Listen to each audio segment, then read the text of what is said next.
WWE Raw viewership drops again. My goodness, I'm really not that shocked or surprised about this. Sup y'all, welcome back to the review space, and I'm reading an article from WrestlingInc.com. This one has almost 400 comments, and I couldn't help it. I couldn't help but just read the headlines. WWE Raw viewership. Yes, the viewership, the ratings of WWE Raw just keeps plummeting and keeps dropping and keeps falling off. It's not a shocker. I mean, is anybody surprised by this? Okay, so let's go read this article. Monday's WWE Raw episode featuring Drew McIntyre against Dean Ambrose in a Falls Count Anywhere main event drew 2.589 million viewers. This is down 4% from last week's 2.695 million viewers, and the fifth lowest audience of the year. Matches and segments advertised ahead of time were Roman Reigns responding to Drew McIntyre's challenge, the Beat the Clock Challenge with Becky Lynch, Charlotte and Raw Women's Champion Ronda, WWE Hall of Famer Angle versus U.S. Champion Samoa Joe, Finn Balor against Lio Rush, and WWE Intercontinental Champion Lashley in a 1-on-2 handicap match, and a moment of bliss with Alexa Bliss, Braun Strowman, and SNL co-stars Michael Che and Colin Jost.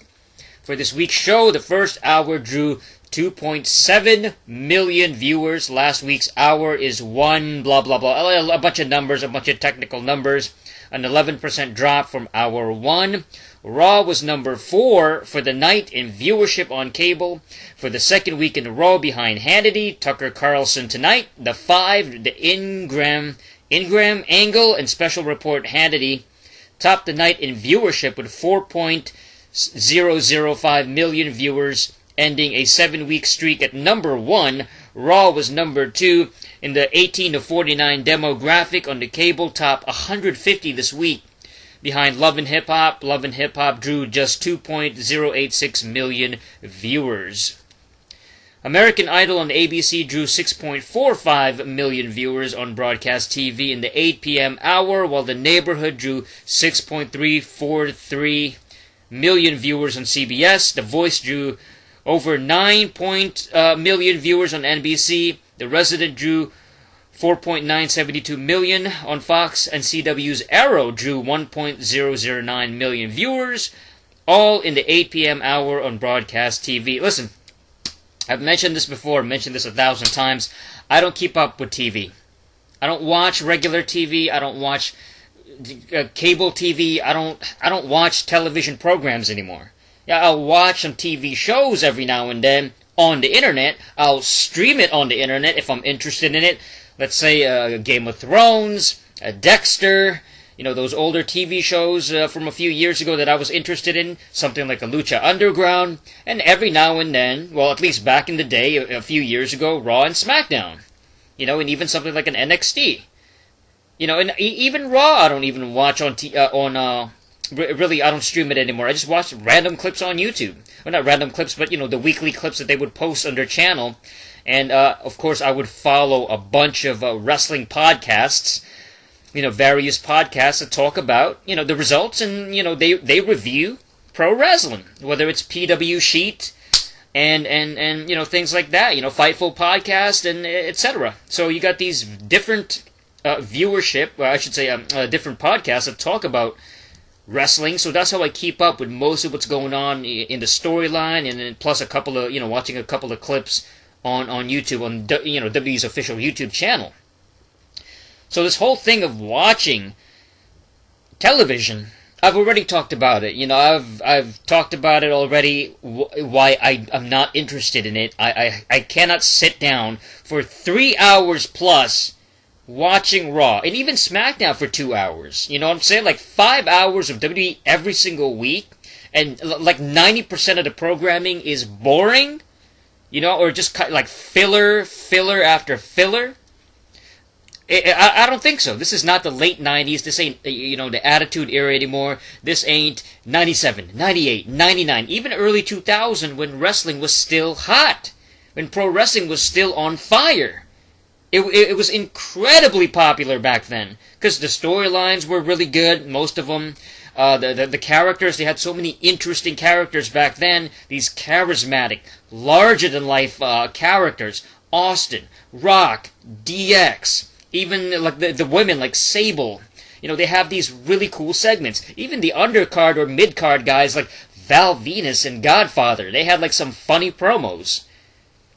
You know, and now it's like you might have some cool stuff every now and then. You might have a fun segment every now and then. You might see like a sexy Alexa Bliss, you know, segment. Like that one time when that guy walked into her, I guess her changing room or whatever, and she's got like half her top off. You could see her back. You'll have something like that, or you'll have a fun, you know, promo between Randy Orton and AJ Styles, where Randy is completely burying AJ Styles' indie career. Like, that's fun. Like, those segments are fun, but they're very few and far between, you know, so I gotta stick to the YouTube thing and just stick to the podcasts if I want to keep up with this overall, like, mediocre programming. And again, I'm not surprised that the viewers are down. You know, there's no, like, compelling, like, must-see stars at the moment. There's no larger-than-life, like, super over, massively over, like, babyface or, like, super charismatic characters. You know, even the talented people they have, people like an Alexa Bliss or, and I'm trying to think, some of the other wrestlers that might be able to cut a promo or have a good ability to talk, like, let's say, Elias, you know, somebody like him, they're not really featured that well. You know, they might have a segment, they might be in a couple of segments on the show, but they're not focused upon, and they don't feel like a big deal. They don't feel larger than life. They don't feel like a massive over, like, superstar. They're just kind of there. You know, even somebody like, you know, even like main eventers, even like Roman Reigns and Seth Rollins, these guys that are supposed to be like the top guys that could compete for like the you know, the main championship, they don't feel like that big of a deal. So for the most part, most people don't want to watch this stuff, and I can't blame them. So let's go check it out what the commenters had to say, because again, this is like a massive amount of comments here. So let's see what's going on. I skipped it. Joe F said I skipped this show. I skipped this show, thankfully, and yeah, the preview of it was bad. The show was bad and deserved the rating that it got. Today's talking points: global company, ratings aren't that important. Big picture, LOL. Yep, and the regular cast of apologists are all here. LOL. Why do we Americans always think we are the only people that exist? It's broadcast in 200 other countries, but American ratings matter more. Well, I would say the American ratings matter the most, you know, because it's a company that's based out of the United States. WWE is an American company, and they should really be ruling the American ratings. They should have like a ton of people watching them, or at least wanting to watch their programming. I will say this about Raw. I will say this: I am amazed that, given its incredibly like mediocre, subpar quality of writing, like, let's say the past 10 years, ever since they went PG with the PG era and all that, like since 2008, I'm amazed that Raw still pulls in at least a couple of million people every single week. I'm amazed that it's still on prime time. They're still able to kind of be on, like, prime time, like, late at night, or not late at night, but, like, you know, that 8 o'clock, 9 o'clock, 10 o'clock, like, time slot. You know what I'm saying? That primetime slot, and they're on a major network. They're able to be on that major mainstream network. Like, that's incredible that Raw is still able to do it. That Vince McMahon is able to con his way into the mainstream like that. Like, that's amazing. That they're still around, and people are still watching them. You know, and they're still competing with, like, these other big, like, network TV programs that come and go over the years. Like, they have been around. Like, Raw's been around forever. It's insane. And people are still watching it. Yeah, granted, it's diminished so much, but, like, I'm amazed that because the writing is so bad sometimes that you would think that it'd just be taken off the air. Just take it off the air. We don't even want it anymore. Like, no major networks want them on their you know, playlist or their, you know, their programming schedule. It's like, forget about it. Like, we don't even care. We don't want to show this anymore. This stuff is, you know, trash. But it's incredible that it's still around. It's still technically a thing at at primetime nighttime. It's incredible. Okay, so MHM22 mentioned this WrestleMania will flop by WrestleMania standards. Yeah, that's interesting. Mania this year, leading up to speaking of these Raws, it's supposed to be leading up to WrestleMania. It's supposed to build up, right? Add to the build up and add to the hype of Mania this year. I'm not that interested for Mania. I think I've mentioned this already, but Mania this year is completely lackluster.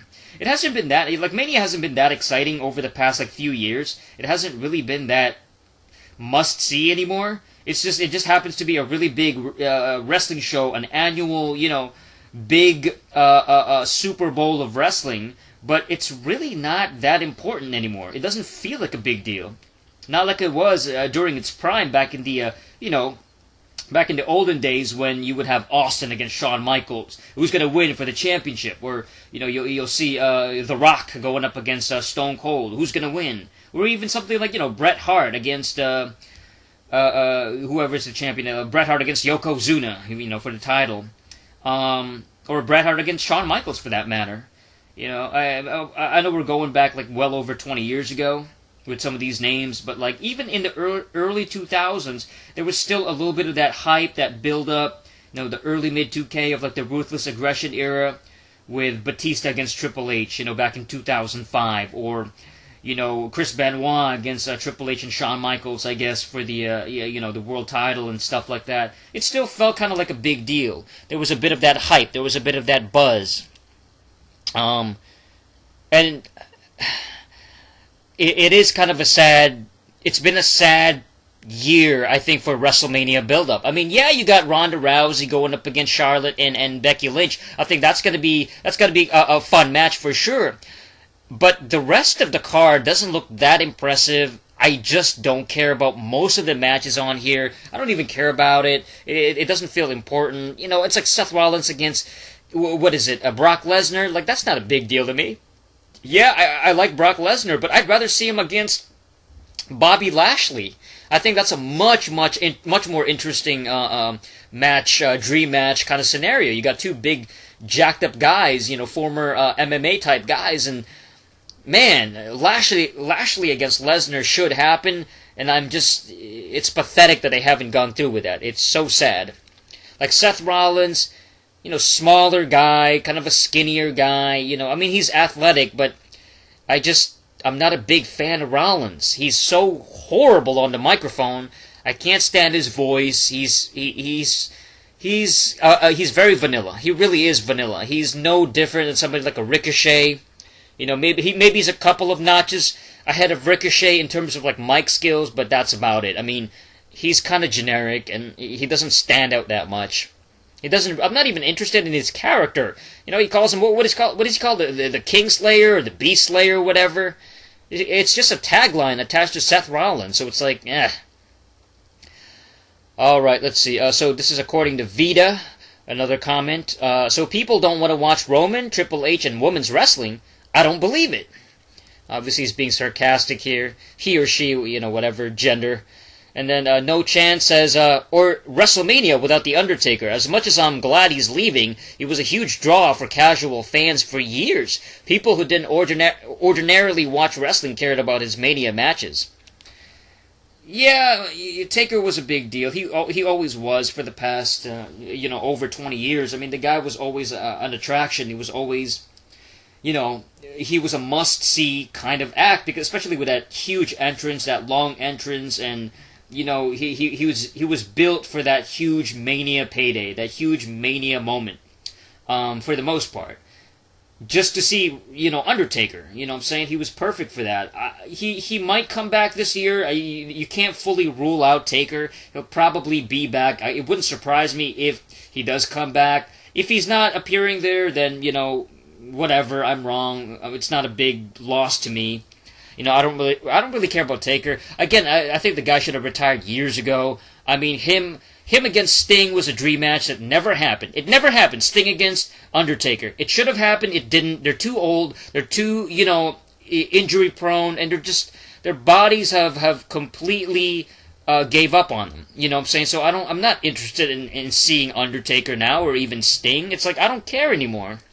You know, the guys are too old. It's like, time eventually catches up to these guys, these athletes. Like, they just end up getting old. Too old. So, and that's the problem too, is they haven't built up a new Taker. They don't have a new Taker, somebody that could replace the Undertaker with that aura, that presence, that entrance. You know, Aleister Black isn't gonna cut it. Bray Wyatt isn't gonna cut it. Finn Balor isn't gonna cut it. Like, these guys are not that impressive. I mean, Finn Balor with the body paint and all that is kind of cool, and his entrance is kind of cool. But the guy is like 5'7", about 150 pounds, and he's way smaller than Undertaker. Undertaker is a big guy. So you don't have like a larger than life individual that looks really intimidating, like a big dude. You don't have guys like that anymore, aside from like maybe Braun Strowman. So, and they don't have that dark gimmick anyway. Let's see, keep it tight, said, 14 years ago, Batista and Triple H were the focal point of WrestleMania. That's right, back in 05, I can't believe it. With a great storyline behind them. Fast forward to today, with both of them old and past their prime, they somehow have the most interesting storyline on Raw, even though it's not that great. That's how bad the show has become, exactly. Yeah, Batista and Triple H back in 05 was a well-built match. It built up well. You know, it made me kind of a fan of Batista, at least for a little bit. Like, I kind of believed in him. It's like, okay, this guy's he's jacked up. You know, he's got a decent look, and he's a powerhouse. So it's like, yeah, maybe he's the one that could defeat Triple H at WrestleMania, and it was believable, and you could buy into it. And you know, it was a slow burn storyline that was it built up really well. Now, Batista was not exactly that great on the microphone, so he kind of fell off by like mid-2005. You know, people were kind of like not reacting that well to him. Like, he's okay. Like, some people were even like kind of booing him by like mid-2005, even though he's babyface. So that's why they ended up moving him to SmackDown, and then they brought up Cena to Raw. They kind of switched places, and you know, for the past 15 years or the past 14 years, 13 years. Cena was the one who ended up becoming that, flag bearer, the one that's the face of the company. I don't know. The build, and I am kind of liking the Batista Triple H, build up this year. I mean, it's not bad. I like the promos and the segments between the two. Batista I will say this about Batista. He's gotten better on the microphone. He's more comfortable. He knows how to get his message across, especially when he was, give me what I want. He was yelling that thing, and he was really, really, he came across as a desperate animal. His spit flying out of his mouth and all that. He was doing some good stuff, like good mic work. Like he's way better now than 2005 Batista. He's definitely a lot more, he's better at acting. And I don't know if it's because of the Hollywood thing or just because over time he just got better. But he's improved so much as far as, cutting promos on the microphone. Okay, so we got one from the Beast TM. I love these comments, quote unquote, stop watching if it's that bad. It's not that simple. We've all grown up in watching wrestling. It's like trying to tell me to stop watching Manchester United when Jose Mourinho was the manager. No matter how bad we were, or how much we lost, I still went to Old Trafford. Old Trafford. WWE is what we love, no matter how bad it's gotten. And just like my logic of Manchester United, you as a fan always have hope that it's going to get better, like United have under a new manager. I survived the early 90s just for the Attitude Era. And I get that. I understand that mentality. I mean, stop watching if you don't like it. Listen, that's logical. If the programming is bad, that's what I do. I stop watching shows when they get really terrible, when they get bad. I mean, I stopped watching Game of Thrones after, season 4, because season 4 was boring. So I haven't seen Game of Thrones in like 5 years, since what, like 2014. Because, I was like, season 4 stunk, so I don't care anymore. I'm done. Now, like season 1, season 2, and season 3, they were dope, but then season 4 was really a letdown. So I gave up on it. I was like, I'm done. I'm done with Game of Thrones. Like, goodbye. I'm out of here. You know what I'm saying?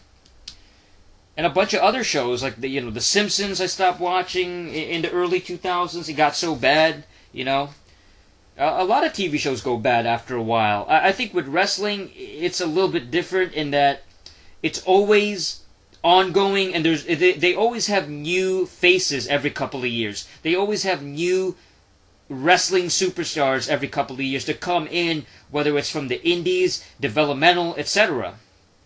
Just a few years ago, I had no idea about Alexa Bliss. I had no idea about Sasha Banks or Charlotte or any of these younger, Becky Lynch. These faces that came in the past, let's say 4 or 5 years. These newer women, I had no idea. They weren't even a thought back in 2012, 2011. Even like 2013. Women's wrestling was not even like pushed in WWE. It wasn't even a thing. It wasn't relevant at all. And then they came in with this Divas Revolution, Women's Revolution, etc., and they kept improving. It got better over time. So then you started to see new women come in that's talented. It's like post AJ Lee. You saw AJ Lee back in like 2011, 2012, early 2013, and she was kind of focused upon in storylines, but she was never really like an in-ring, having these, great women's matches with the other women. She was more of a female personality that had interactions and segments with the guys. She was kissing CM Punk, she was kissing Dolph Ziggler, she was kissing maybe Daniel Bryan, a bunch of other people, and she was more of a on-screen personality, a character, And then after AJ Lee, it was they focused a lot on a little bit more on the Bella Twins, Paige, a little bit of Paige when she came in, and then Paige and Emma. They had some really good matches with NXT, etc. And then that led the way for the better women's wrestling, like Charlotte, Becky, Sasha, and Bayley. And then now we see people like Ronda and stuff like that in the past year that capitalized on women's in-ring performances. Like she became a part of that. And then now you got even the younger women that's coming in, the newer females that's coming in, in the past couple of years. Women like Asuka. And I have no doubt we'll see, Kairi Sane and some of the other, newer women that's on NXT, Shayna Baszler, etc., that's coming up. You know what I'm saying? So they always have new faces in wrestling every couple of years. You take a look at wrestling. When I remember I used to watch wrestling on TV, on my television set back in, 08, 09, 2010. And 2010 was like the last year. So 2010 goes back, 9 years ago. Over 9 years ago. And over 8 years ago. So back in the day, it was completely different. I mean, they had a couple of... Daniel Bryan wasn't even a thought. He was on NXT. Like that little crappy programming, that little contest on NXT with Wade Barrett and Ryback and those kind of guys. And they were just like developmental guys. They were rookies. They were labeled rookies back in 2010. Even though Daniel Bryan's been wrestling for for years and years before that. But anyway... And so they were the new faces coming in. They were supposed to be the next generation. Guys like Daniel Bryan, Wade Barrett, Ryback, David Otunga. You know what I'm saying? Those kind of guys. What's the other one? Heath Slater. These newer names, Justin Gabriel. They were supposed to be the next generation of like the 2010s. And some of them made it. Most notably Daniel Bryan. He was the one that really became WWE champion, a couple of times. Became a top guy. Became, one of the more popular, superstars in the past, 5 or 6 years, 7 years. With the Yes Movement especially, back in 2014. He became, a made guy. And even now, he's still WWE champion heading into Mania 2019. So, but that was back in 2010. 2010, it was all about... Randy, Cena, Triple H, kind of the older guards from the Ruthless Aggression era, the early mid-2000s. Even Batista was kind of on his way out in 2010. 9 years ago, Batista was having, I think, a feud with John Cena heading into WrestleMania, and that was going to be the last match that Batista had in 2010. And then he would go to Hollywood and kind of leave WWE for like the next 4 years. You know what I'm saying? So it was, you take a look at what wrestling used to be, what WWE used to look like 8, 9 years ago their roster looked pretty different. You know what I'm saying? They had different stars, they had different people. They certainly didn't have the Women's Revolution and Ronda and Becky, and those people are not even a thought of yet. You know, no Alexa Bliss, no Elias, no Ricochet, no Aleister Black. So that's the thing with wrestling. That's why wrestling, in a lot of ways, seems to feel new and fresh. Not necessarily the writing or the presentation, but I'm talking about the personalities. They have a new roster every couple of years. Or every year, technically, because they would always bring up people every now and then. You know, they always have people in developmental that's ready to come up. You know, people like Velveteen Dream and those kind of guys that's you know, still waiting to be called up. But so I think that's how wrestling, compared to other, you know, TV shows, they can always bring up somebody new, always bring in somebody different, and somebody who is a new face, basically. You know, the main thing that the problem is that, yeah, you know, the programming is just bad in terms of the writing, because, you know, it's Vince McMahon, and, you know, having to basically toe the PG programming, the PG limitations and stuff like that. And it's basically a toned down product. It's very watered down compared to, you know, the late 90s, early 2000s. And I understand wanting to keep watching wrestling and keep watching WWE and hoping that it improves and gets better over time. The problem is that I've been watching this since 2004, when I started rewatching again, because I stopped watching for a few years between 2000 to 2004. You know, because the product got really bad and it just wasn't like really that relevant anymore. You know, like the Attitude Era was amazing, because I started to watch regularly 97, 98, 99, and early 2000. It was incredible. And then I stopped between late 2000 to about late 2004. And then that's when I began again, was 04. I saw guys like Carlito, you know, newer faces like Carlito and stuff like that. You know, Mr. Kennedy started to come in. Guys like MVP, you know, over the years. And it's like, they would have new faces that you kind of give you hope. The problem is that it doesn't really improve. Like, every now and then you'll see flashes of brilliance. Every now and then you might see a kind of a high potential, like somebody with potential, somebody that's got something, some talent or some charisma to them, like an Alexa Bliss or, you know, Carlito, Mr. Kennedy. You know, I remember being such a, I was really hopeful for Mr. Kennedy, and then he got fired by, I think it was like 09 or 2010. You know, he ended up unfortunately coming across, getting on Randy Orton's bad side, and he ended up getting fired. You know, that was really bad. But, you know, Mr. Kennedy unfortunately became one of those guys that, like, he could have been a top guy. And then we went through the CM Punk era of the early 2010s, you know, 2011, 2012, etc., when he was on top. You know what I'm saying? Then the Shield came in late 2012. They became like the top, you know, tag team in 2013. Became one of the hottest, like, new guys. Dean Ambrose, Rollins, Roman Reigns. You know, that 3-man faction was incredible. They had some really good matches. They had a lot of promise back then. You know, and even now, like, Dean Ambrose is leaving now. I guess he's going to leave for an undetermined amount of time. Like, I don't know how long he's going to leave for. I don't know if he's going to go to a different company. I don't know if he's just going to take a break. But he's going to be out of WWE probably for the next, at least, you know, probably next year or something like that. So even the Shield is like a done thing. Like, the Shield is kind of an old, tired, like, it's over. You know what I'm saying? Like, the Shield is done. They've broken up. Or they you know, they've ended. That era is done. That, you know, that 2013, 2014 Shield era is a thing of the past now. It's like a memory. You know, CM Punk is a memory. So, like, every 5 or 6 years, there's different things that's going on. I think, again, the problem is that WWE has been PG for, like, the past 10 years. Over 10 years now. They haven't really improved. You know, they've changed some stuff when it comes to the women's division. Like, that's one thing I can give them credit for. Okay, they improved somewhat the women's division. They have a lot more female wrestlers, and they're taken quite a bit more seriously. And even now, you know, they're supposedly main eventing Mania this year. So that's kind of an improvement. That's something that's a little bit different. But the problem is that it's not edgy. The programming isn't edgy.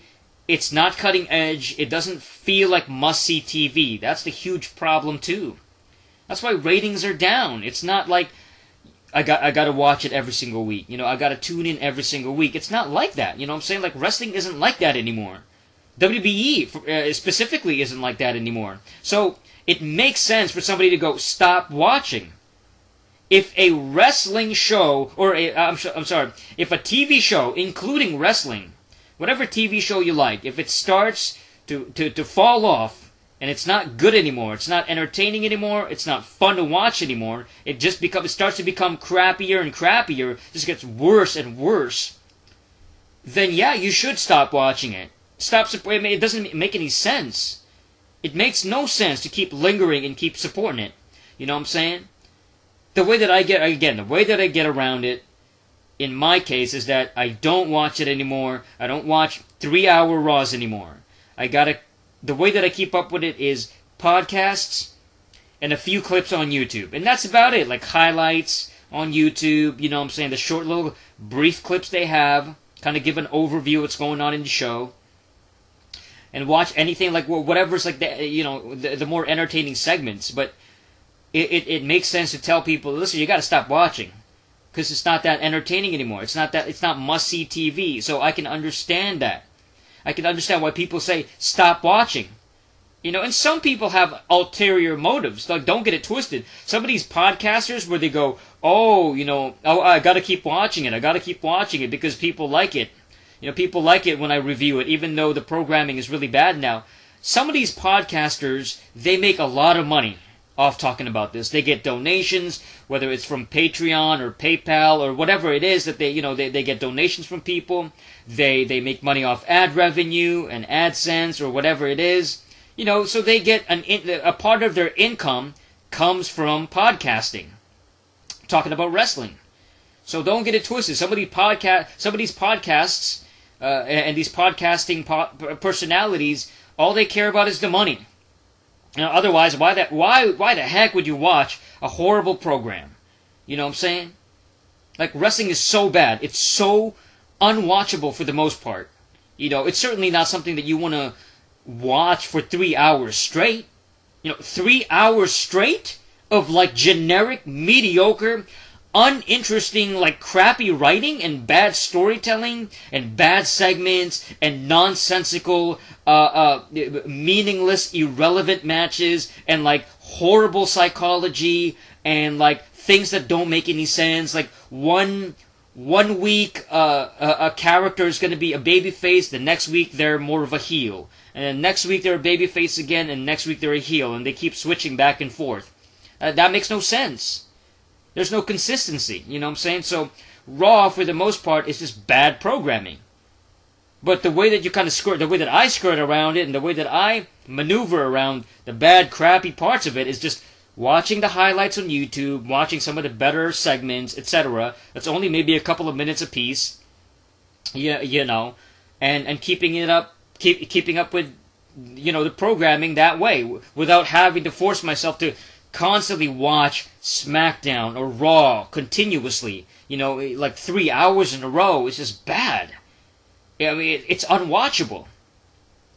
So it's difficult to keep up with it if you're just going to sit down for like 3 hours straight. It's so pathetic. And people, I think a lot of people are just brainwashed. You know what I'm saying? They're brainwashed to keep following this continuously. It's like, it's almost like they want to be tortured. You know what I'm saying? They want to be tortured. Or they're used to being tortured by such bad, crappy writing. When The Simpsons started to stink back in the... you could argue The Simpsons started to fall off in the writing by the late 90s. But certainly by the early 2000s, Simpsons was getting really, really bad. It was unwatchable. So guess what? I stopped watching it. And I used to love The Simpsons. Back in the 90s, when I was a kid in the mid-late 90s, 96, 97, 98, even 99, early 2000, The Simpsons was really, really funny. They had some funny jokes, great episodes, and the episodes, they made sense. The characters made sense. But then, a lot of the writers went away, like the original writers, and the people that made it creative, they left. So ultimately, Simpsons ended up becoming almost like a parody of itself, And, you know, people have talked about this on the internet forever. But yeah, The Simpsons really fell off. It became so bad that it almost became a completely different show. A completely different, uninteresting, completely horrible TV show. It became a shell of its former self. So it was like, I'm done with this. I don't want to watch this anymore. You know what I'm saying? So I was done with the newer Simpsons episodes. You know, I can still watch the old ones from the early mid-90s and even the late 90s. I can still watch the classic, you know, awesome, season all the way to like season 8, season 7, season 8 Simpsons. That's still good, but like, anything after that is like, turn it off, I don't care. I think wrestling, it's weird. Like wrestling is really weird. WWE is really, really weird because on one hand, as I mentioned before, they got new faces coming in. You got like, a hot new babe like Mandy Rose coming in, or, well, she's not new, but, she's relatively newer than, somebody like Natalia. Natty's been there for like 11 years. Or, somebody like Sonya Deville or Liv Morgan. Some of the newer women that came in the past, year and a half or a couple of years that came in. So it's like they'll have newer faces. They'll have newer superstars. Again, guys like Ricochet and Aleister Black that were called up for NXT. Guys like Lars Sullivan that have some promise. They got potential, but it's like, and you want to kind of have hope for these guys, and like you want to hope for the best for these guys and have them like shine and become like top stars. But WWE is just basically, the writing is so bad. It's consistently uninteresting. For the most part, it's so bland and generic. Look at what they did to Shinsuke Nakamura. Shinsuke, the way that they ruined him on the main roster. Bobby Roode, they ruined him on the main roster. You know what I'm saying? Even some of the newer guys coming in, like an EC3, who could have some potential. He could still turn it around and still be a big deal. But like he's not that interesting right now. Like nobody cares about EC3 right now on the main roster because he's not doing anything important. So it's the modern writing. It's bad.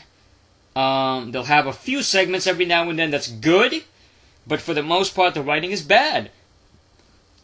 So, when I say stuff like, stop watching wrestling, don't watch it anymore, I mean stop watching it from beginning to end, from like, minute 1 all the way up to the end of the 3rd hour of Monday Night Raw. It's unwatchable. It really is horrible. You can't sit there and like torture yourself. It's just bad. There's way better things to do. You know what I'm saying? You can condense what happened on Monday Night Raw by listening to a couple of podcasts and just watching a couple of clips on YouTube. So, I don't know. That's it, man. I mean, it's no surprise that the ratings are down. It doesn't surprise me. It's not a shocking thing. I can understand exactly why, because it's not must-see TV. So that's it for this episode of the Review Space. Thank you guys for watching. Oh boy. I'm still going to keep up with it, keep up with the podcasts, Raw review, SmackDown review, etc. But I'm not going to sit down for 3 hours or 2 hours straight. I'm saying wasting my time? I don't think so, man. Give me a few clips, and that's about it. So, subscribe to the channel, click on the bell button for the latest notifications, and until next time, peace.